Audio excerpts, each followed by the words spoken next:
September 11th, 2014, Thursday of the 23rd week in Ordinary Time.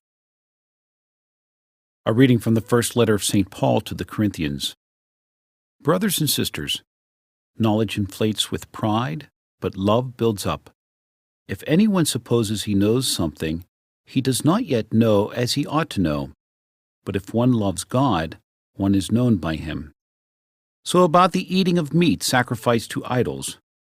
We know that there is no idol in the world, and that there is no God but one. Indeed, even though they are so-called gods in heaven and on earth, there are, to be sure, many gods and many lords. Yet for us there is one God, the Father, from whom all things are and for whom we exist, and one Lord, Jesus Christ, through whom all things are and through whom we exist.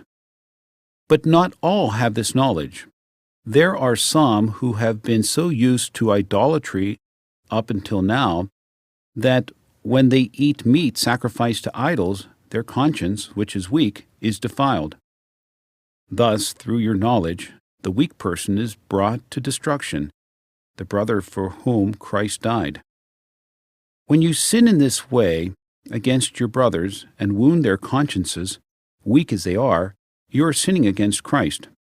Therefore, if food causes my brother to sin, I will never eat meat again, so that I may not cause my brother to sin. The word of the Lord. The responsorial psalm. The response is, "Guide me, Lord, along the everlasting way." O Lord, you have probed me and you know me. You know when I sit and when I stand. You understand my thoughts from afar. My journeys and my rest you scrutinize. With all my ways you are familiar. Guide me, Lord, along the everlasting way.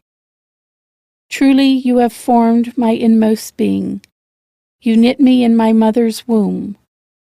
I give you thanks that I am fearfully, wonderfully made. Wonderful are your works. Guide me, Lord, along the everlasting way. Probe me, O God, and know my heart. Try me and know my thoughts. See if my way is crooked, and lead me in the way of old. Guide me, Lord, along the everlasting way. A reading from the Holy Gospel according to Luke.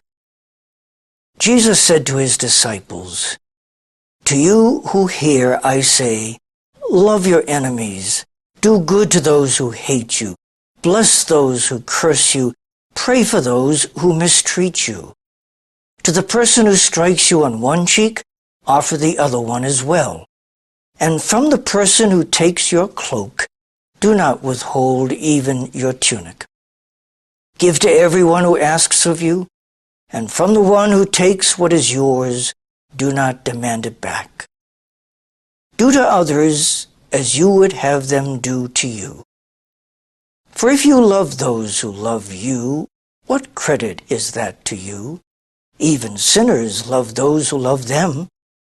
And if you do good to those who do good to you, what credit is that to you?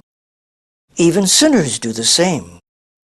If you lend money to those from whom you expect repayment, what credit is that to you? Even sinners lend to sinners and get back the same amount. But rather, love your enemies and do good to them, and lend expecting nothing back.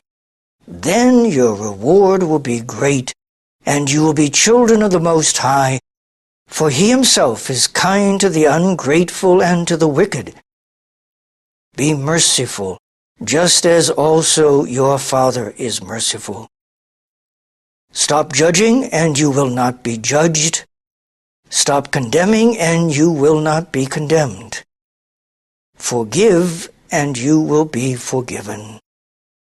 Give, and gifts will be given to you. A good measure, packed together, shaken down, and overflowing, will be poured into your lap. For the measure with which you measure will in turn be measured out to you. The Gospel of the Lord.